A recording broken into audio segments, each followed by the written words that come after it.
Do you remember one of those interesting personal philosophies the villains in DC would share and it would somehow explain everything? Let me just list a few for you.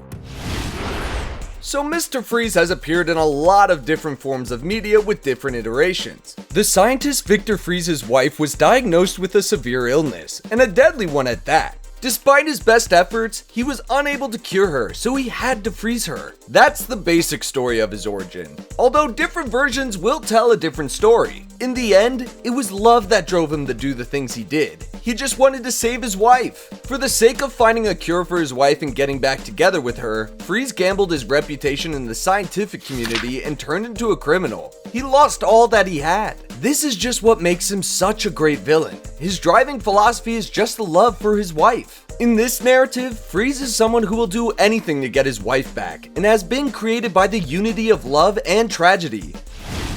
Remember that name you all had for me? Two-Face, Harvey Two-Face. For years, Harvey Dent struggled with the voice in his head. He made every effort to clean up the city while serving as Gotham's top district attorney. Harvey, however, developed a dualistic obsession when an acid attack in the courtroom left him with scars on half his face. His new worldview was based on his personal wounds and psychological damage. Two-Face has a black and white perspective on life. There are no gray areas for him. There is good and evil. There's life and death. There's love and hate. He is now motivated by this narrow perspective on the world and uses a coin flip to determine the fate of others around him. Two-Face only sees two sides of everything, rendering the world's intricacies irrelevant. One of DC's most basic villains is Captain Cold. Leonard Snart merely wants to get money. He has no desire to rule the world like a typical villain. He's just a bank robber. Although he didn't invent his cold gun, he put a lot of effort into mastering its workings. He also had a key role in the formation and leadership of the Rogues, which is probably one of the greatest supervillain teams of them all, and it helped him develop his personal philosophy. The criminals of Central and Keystone City have to deal with some of the world's fastest beings, often with a little more than just cutting-edge weapons and hope. They managed to do this by creating a type of supervillain union. The leader of the Rogues, Cold, has come to realize what humanity realized 100,000 years ago. A person can fail on their own, but a group of people working together will almost always succeed. Zoom, an enemy of the Flash, proved to us how dangerous he really was. After his attempt to hijack the cosmic treadmill, Hunter Zolomon got the ability to manipulate the passage of time around him. Zolomon's life was sadly riddled with tragedy, so with his newfound power, instead of helping the heroes and fighting alongside them, he decided to bring them a challenge. The champions who made it through his test of power would become stronger as a result. Zoom thinks he's helping. He knows that the tragedies in his life only made him stronger, so his attacks aim to bring similar types of adversities to the heroes. He does awful acts of violence against them in an effort to make everyone stronger. He believes he has succeeded if they are able to withstand his attacks. It's quite an outlandish perspective on life, but for Zoom, it's the only way to see things. You can't lock up the darkness.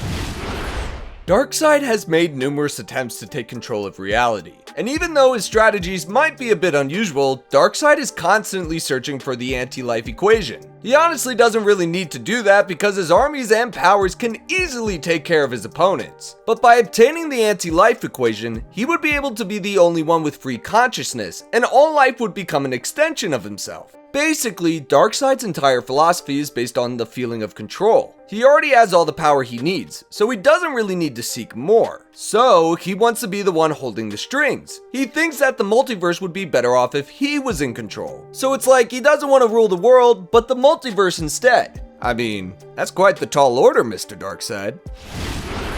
Hal Jordan's main arch-nemesis is Sinestro. Sinestro, formerly the most powerful Green Lantern of them all, fought for peace and order. These are admirable objectives, but he made a mistake in how he chose to achieve them. Fear, according to Sinestro, is the only thing that will get people to bend to his will. He formed sort of like a dictatorship in his home sector by imposing these views. Nothing Sinestro does is too far if you ask him. All that matters to him are his goals. He has experienced the worst that the universe has to offer, and the only way he chooses to prevent that is by destroying it and molding it to his will. He has lost his ability to trust because he thinks the universe is a dreadful, chaotic place that can only be kept safe by fear.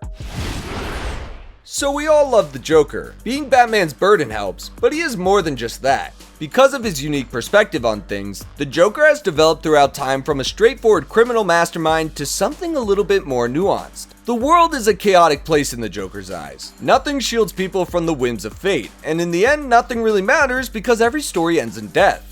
Joker doesn't try to bring order to the world's chaos or oppose it. He views that as useless. Instead, he finds joy in the chaos. The Joker has turned himself into a symbol of fear. I'm an idea. He is chaos, finding humor in the destruction he causes. And maybe, if you look at it this way, he just wants people to smile during the bad times. Now isn't that wholesome?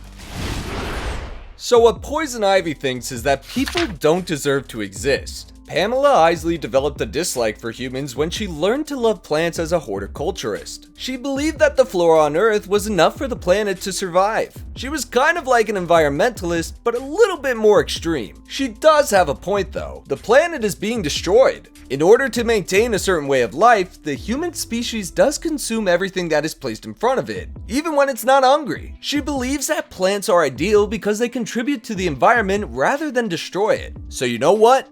I guess I'm Team Ivy. I mean, I love trees.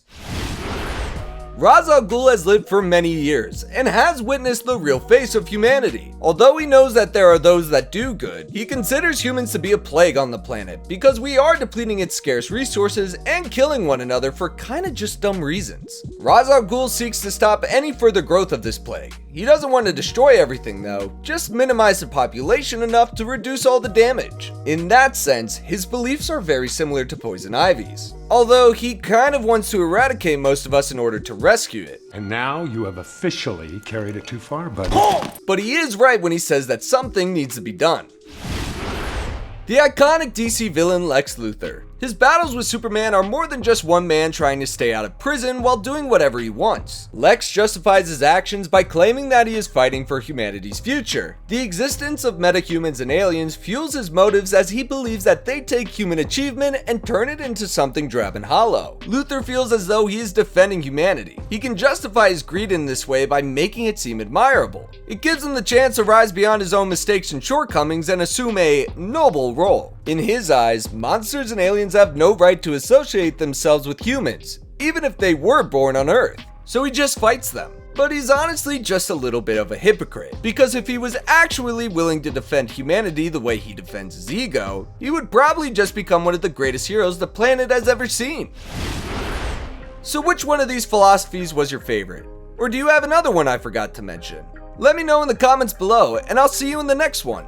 Thanks for watching.